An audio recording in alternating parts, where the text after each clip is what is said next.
The battlefield had gone quiet. Not peaceful. Not calm. Dead. Smoke rolled across the shattered plains in thick, choking waves. The air reeked of ionized plasma, burning circuitry, and something metallic beneath it all, blood mixed with melted alloy. Twisted defense turrets leaned like broken gravestones. Alliance walkers lay torn open, their reactor cores flickering weakly as they bled light into the ash-filled sky. Sergeant Nathan Hale moved through the wreckage alone. His boots crushed over spent casings and fractured armor plating. Each step sounded too loud in the hollow stillness that followed annihilation. The heat rising from the scorched ground seeped through his combat greaves, warming skin that hadn't stopped trembling since the bombardment ended. His HUD flickered violently. Comms. Offline. Squad status. No signal. Air support. Lost. He tapped the side of his helmet anyway. Raven Squad, sound off. Only static answered him. The Draxid assault had been surgical. They'd targeted command relays first. Then orbital uplinks. Then artillery. By the time ground forces realized the pattern, it was too late. The 7th Expeditionary Marines had held the ridge for 38 minutes. 38 minutes of screaming metal and collapsing lines. Nathan remembered the moment the sky went dark with descending drop pods. Remembered Corporal Imani firing until her rifle overheated in her hands. Remembered the sound a mech made when its pilot compartment imploded. Then the ridge fell. He survived because a shockwave had thrown him into a trench seconds before the artillery grid detonated. Luck. Or punishment. His motion tracker pulsed faintly. Nathan froze mid-step. A single signature.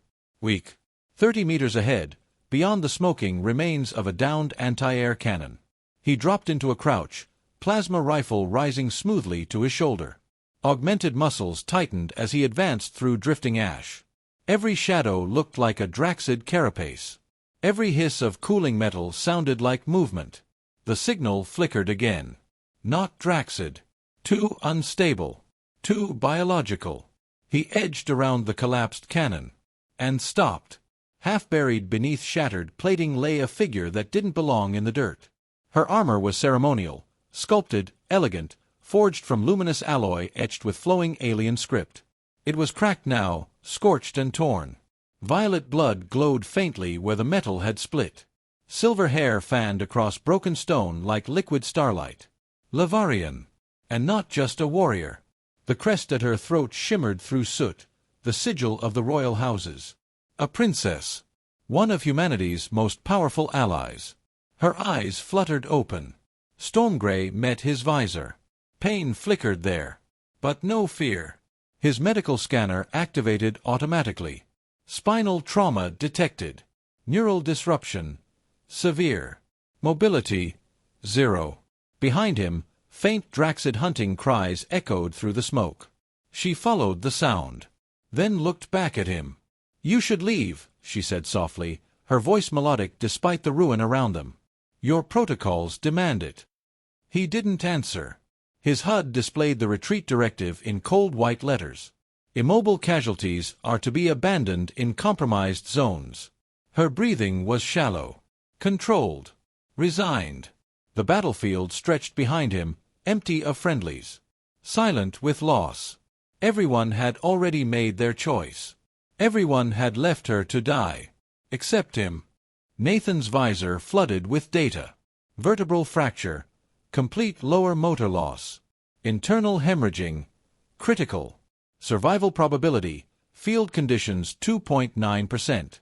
The numbers hovered cold and impartial in the corner of his vision.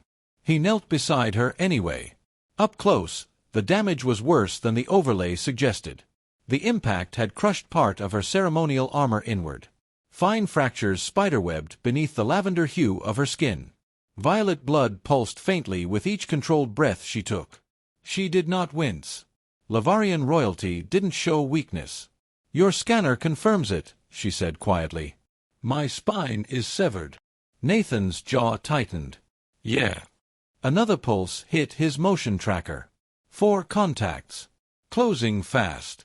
Alliance retreat protocol scrolled across his HUD automatically, triggered by squad wipe confirmation. Prioritize survival of remaining combat asset. Immobile Allied personnel are to be abandoned. He swallowed. She watched his silence carefully. You are the last of your unit, she said. I saw them fall. You held the ridge longer than expected.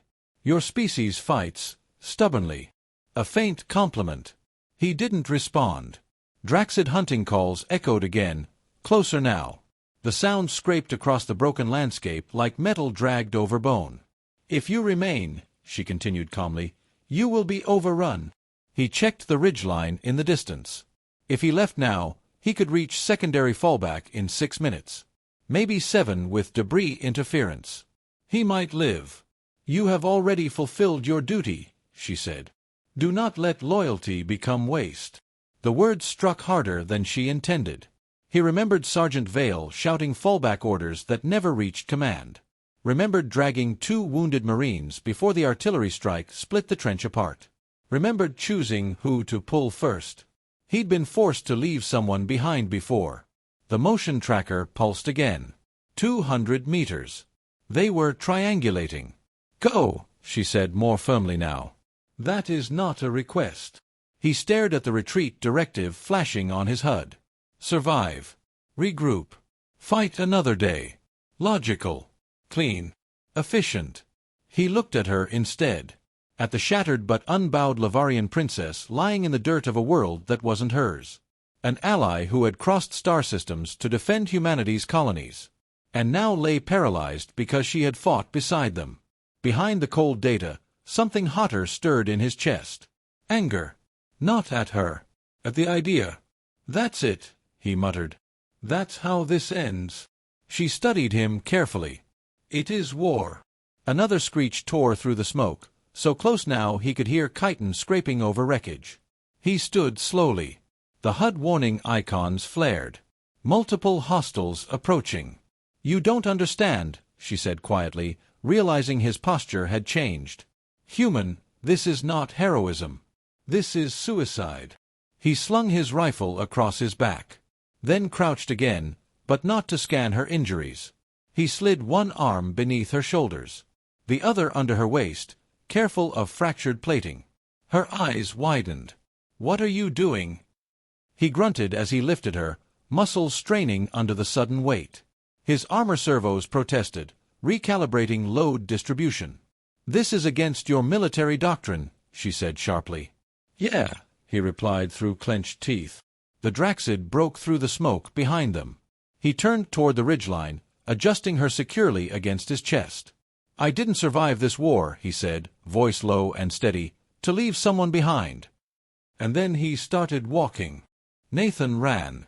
Not blindly, never blindly, but with controlled aggression, boots slamming against fractured ferrocrete as he navigated the ruins with a living, breathing royal alien in his arms. Princess Veilira adjusted instinctively against his chest, one arm locking around his shoulder for stability. Despite the paralysis in her lower body, her upper frame remained powerful, coiled with warrior discipline. Your stride is inefficient, she observed calmly. He vaulted over a collapsed barricade. Good to know. You are compensating too heavily on your right side. Shift your center of gravity. He adjusted automatically. Her body settled more securely against him. Better, she said. Glad to meet royal standards, he muttered. Behind them, Draxid screeches sharpened. Motion tracker pulsed. 3 ahead, she said instantly. 1 elevated. 2 ground level. The elevated unit will attempt a drop strike once you commit forward. You can see that, he asked. I can smell them. He didn't question it. Instead of charging straight through the smoke, he pivoted left and ducked behind the twisted remains of a downed walker. A split second later, a Draxid slammed down where he would have been. Called it, he muttered. Of course, she replied smoothly. He shifted her slightly in his arms, bracing her weight with one forearm while bringing his plasma rifle up with the other. 2 quick bursts. The grounded Draxid exploded in shards of chitin. The elevated one lunged again. Veilira moved first. From her forearm bracer, a flicker of violet energy snapped to life. Even paralyzed from the waist down, she twisted her torso with lethal precision, releasing a focused arc of energy that sliced cleanly through the creature midair. It collapsed in 2 smoking halves. Nathan blinked once. "Remind me never to underestimate alien royalty," he said. A faint smile curved her lips. "Remind me never to underestimate human stubbornness." More movement. 5 signatures now. Encircling. "They are adapting," she said. "Triangular formation again. They believe you are slowed by carrying me." He smirked under his visor. "They're not wrong." "You are," she corrected. Blaster fire sizzled past them. Nathan dropped behind a scorched transport hull, shielding her fully with his body. The impact rattled his armor, heat washing across his shoulder plates. "You are absorbing unnecessary fire," she said. "I've been told I'm durable." "You are reckless." "I've been told that too." She angled herself slightly, firing again from her bracer, disabling a Draxid attempting to flank them. For a moment, their faces were inches apart. Smoke drifted between them. "You could still leave me," she said quietly, almost experimentally. He adjusted her grip, securing her tighter against him. "Yeah," he replied. "But then I'd miss out on the tactical commentary." Her eyes flickered, amused despite the chaos. "You flirt in combat," she noted. "Multitasking," he answered. Another explosion rocked the field, forcing him forward again. He broke from cover, sprinting toward the canyon edge that led to fallback territory. Her voice dropped slightly, less formal now. "You fight as if you do not fear death." He kept running. "I fear losing," he said. She studied him for a long moment. Then, softer. "Perhaps that is why your species survives." Blaster fire chased them across open ground. He didn't slow. And this time, she didn't tell him to. The canyon entrance narrowed ahead, partially shielded by the wreckage of a downed Lavarian transport. Nathan slowed. "Heat signature inside," he muttered, scanning through smoke and fractured alloy. "Power source still active." Veolira stiffened slightly in his arms. "Take me there." Inside the shattered hull, emergency lighting pulsed in soft indigo waves. The interior was torn open, consoles ripped free, bulkheads warped, yet at the center of the cargo bay stood something untouched. A crystalline structure, nearly 3 meters tall. Its surface shimmered like liquid glass, etched with flowing glyphs that pulsed faintly in response to their presence. Nathan stepped closer. "That doesn't look standard issue," he said. Veolira's voice lowered, reverent. "It is not." Her storm-gray eyes locked onto the device. "That is a royal convergence chamber." "Sounds expensive." "It is sacred." He crouched carefully and lowered her onto a stable section of flooring, never fully releasing his rifle. "Define sacred," he said. "It does not merely heal," she replied. "It restores through biological resonance. It requires 2 participants." He glanced at her. "Okay." "1 injured," she continued.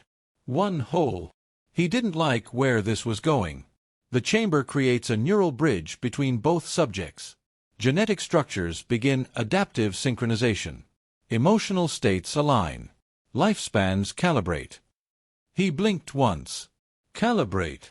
She met his gaze steadily. "The bond is permanent." Silence filled the ruined bay. Outside, distant Draxid howls echoed closer. Nathan studied the chamber again. "So it heals your spine." "Yes." "And the catch?" "You would not remain fully human." That hung between them. "Our species guards this technology closely," she said quietly. "Among my people, entering a convergence chamber with another is more binding than marriage. It joins bloodlines. Futures." His jaw tightened slightly. "How permanent are we talking?" "Our physiologies would adapt toward compatibility. Emotional transparency. Shared sensory awareness. And there's no undo button." "No." Another explosion rattled the transport exterior. Dust fell from the ceiling. "You should leave," she said again, but softer this time. "This choice will alter your destiny." He stepped closer to the chamber instead. "Are you warning me?" he asked evenly, brushing his gloved fingers against the crystalline surface. "Or proposing?" A faint violet hue touched her cheeks. "I am explaining consequences." He crouched and lifted her again, carrying her toward the glowing structure. "Will it heal you?" he asked. "Yes." "Then that's enough." "This is not a battlefield impulse," she said firmly. "This is lineage. Legacy." He stopped just inside the chamber's threshold and looked at her. "I didn't drag you across half a war zone to debate legacy." Her breath caught, not from pain, but from something deeper. "You accept this risk without hesitation?" He met her eyes. "You crossed galaxies to fight beside my people," he said quietly. "Seems fair I meet you halfway." For a moment, neither spoke. Then she reached up and placed her hand against his chest plate. "Then enter with me," she said. He stepped inside. The chamber sealed with a low harmonic hum. Light erupted around them. Not heat. Not pain. Sensation. Energy flowed through his veins like liquid fire, but it did not burn. It rewrote. He felt something ancient brush against his consciousness, elegant, fierce, proud. She gasped. He felt her. Her strength. Her discipline. Her loneliness. And she felt him. His stubborn loyalty. His refusal to yield. His quiet fear of being the last one left alive. Their DNA responded, not clashing, but weaving. Two patterns overlapping. Aligning. Their foreheads touched in the center of the brilliant light. War faded. Pain vanished. And in its place, connection. Chosen. Unbreakable. The light faded slowly. Nathan blinked once, and realized he could feel two heartbeats. Veilira stood in front of him. Standing. Her posture was flawless, regal even inside the wrecked transport hull. The fractures in her armor had sealed seamlessly, reshaped by luminous energy that still pulsed faintly beneath the surface. She flexed her legs once, experimentally. No hesitation. No weakness. "I am restored," she said, but he felt the words before she spoke them. Not heard. Felt. Her awareness brushed against his like a second layer of perception. Not intrusive. Not overwhelming. Interwoven. Outside, metal shrieked. Draxid. Closing fast. Left corridor, her thought flowed into his mind. He turned instantly. The transport doors detonated inward as three Draxid warriors burst through smoke and debris. Nathan's rifle snapped up. But he already knew where to fire. Because she did. Plasma bolts struck exposed joint gaps with inhuman precision. At the exact same instant, Veilira moved, summoning twin arcs of violet energy from her gauntlets. She stepped forward in a fluid spin, blades igniting with radiant clarity. A combat symphony began. He fired high. She struck low. He pivoted before an ambush fully formed. She adjusted her strike mid-arc because she knew exactly where he would reposition. No shouted commands. No hand signals. Only seamless synchronization. A Draxid lunged from above. Nathan dropped to one knee without thinking. Veilira vaulted off his shoulder as if they had trained together for years, her blade carving through the creature in a single luminous sweep before she landed lightly behind him. They rotated back to back. Lethal dance. Plasma and energy wove together like twin currents of destruction. The Draxid faltered. Confusion rippled through their ranks as every flanking maneuver failed before it began. Every strike intercepted. Every weakness exploited. "Behind us," she warned. He was already turning. 3 precise shots. 2 clean cuts. Silence returned in under a minute. Draxid bodies lay scattered in a near-perfect radius around them. Nathan lowered his rifle slowly. Veilira stood at his side, blades humming softly before fading. Through their bond, exhilaration pulsed between them, shared, amplified, undeniable. 2 species alone had fought bravely. But together, they were something else. Stronger. Sharper. Unstoppable. The transport fell quiet again. Smoke drifted lazily through fractured plating, illuminated by the soft glow still radiating from the convergence chamber. Outside, distant detonations echoed across the battlefield, reminders that the war hadn't paused just because they had changed. Nathan leaned against the inner hull, lowering his rifle. Veilira stood across from him, whole again. Not just healed. Transformed. "I can feel your thoughts," he said quietly. "You are thinking very loudly," she replied, but her voice carried warmth now, not royal distance. The bond between them hummed gently. Not the sharp intensity of combat, but something deeper, intimate without being overwhelming. He could sense her steady breathing, her measured heartbeat, her gratitude, and beneath it, something else, a new rhythm, faint. He frowned slightly. "Do you feel that?" he asked. She went still. Slowly, her hand moved to rest against her abdomen. Through the bond, understanding bloomed inside her first, then spilled into him. A spark. Tiny, bright, unmistakably alive. Her eyes widened, not in fear, in awe. "It is impossible," she whispered. He swallowed hard. "After everything that just happened," he said softly, "impossible feels relative." The spark pulsed again within their shared awareness, delicate but undeniable. Not merely a byproduct of the chambers merging. A beginning. Veilira looked up at him, her expression no longer only warrior or princess. Something fiercer. Protective. "Our bond didn't just merge us," she said, voice barely above a breath. "It created something new," Nathan finished. The weight of it settled instantly. Not just connection.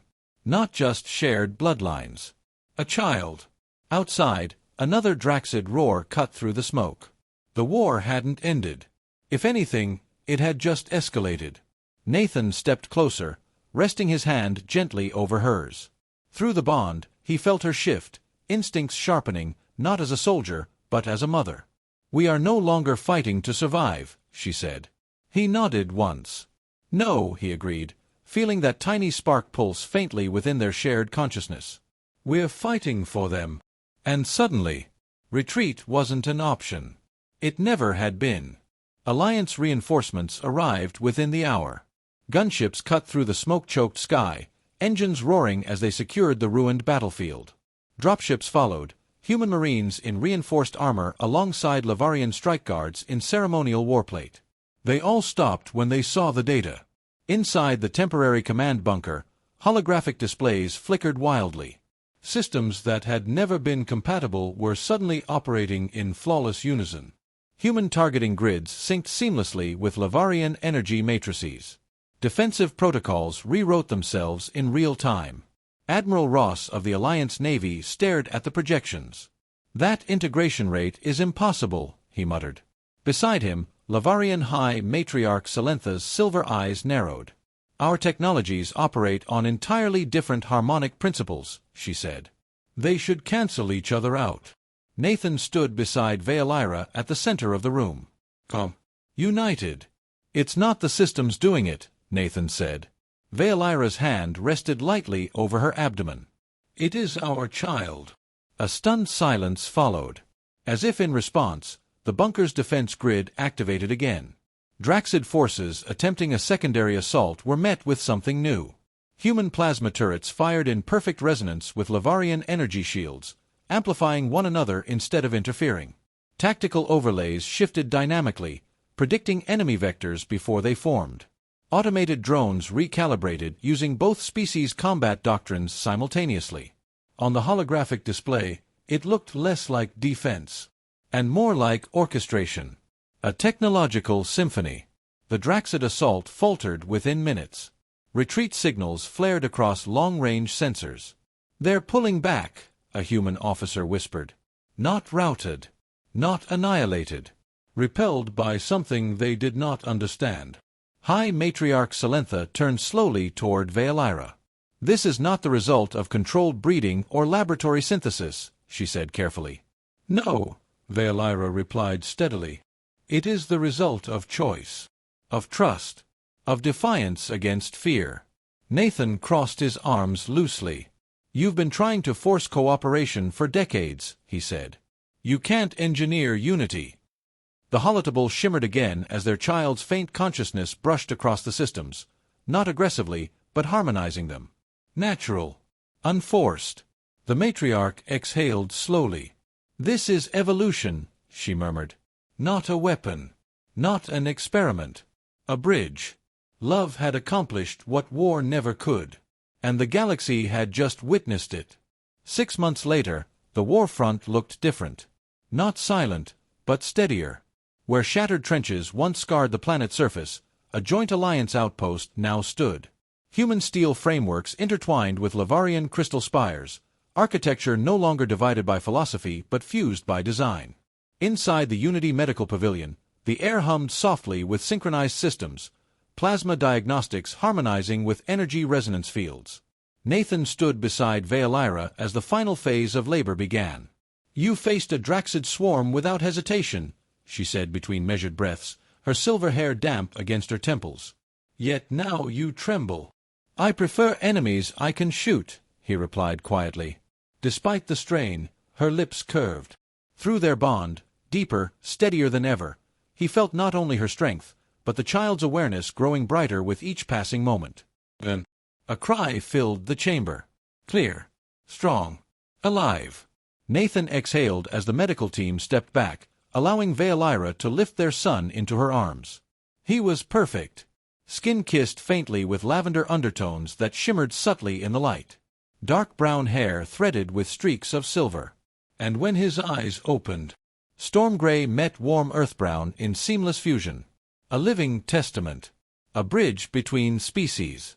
"He is already synchronizing with the systems," one human physician murmured in awe as nearby monitors adjusted gently to the infant's presence. "But not overriding them," a Lavarian healer added. "Balancing them." Outside the pavilion, news of the birth spread quickly. Human and Lavarian fleets now patrolled together as equals. Shared research programs replaced military secrecy.